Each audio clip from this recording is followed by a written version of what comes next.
সাইয়েদনা আদমকে আল্লাহ বললেন, আদম সাল্লিম আলা উলাইকান নাফার লাম্মা খালাকাল্লাহু আদামা ওয়া কানা তুলহু 60 যিরাআন। নিচে নেমে গেলে যে উপরে ওঠে, আর উপরে উঠতে চাইলে যে নিচে নামে, উদাহরণ দেখেন।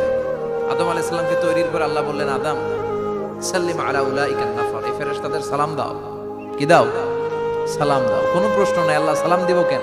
ফেরেশতারা আমারে দিব না কেন? আমি আগে দিব কেন? কথা আছে কোনো?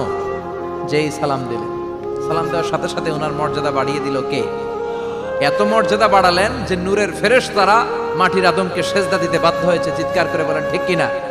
তুমি মাটির আদমকে প্রথম সৃষ্টি করিয়া ঘোষণা করিয়া দিলে শ্রেষ্ঠ বলিয়া, তাই তো নূরের ফেরেশতা করে আদমকে সেজদা। সবার চেয়ে সম্মান দিলে মাটির আদমকে।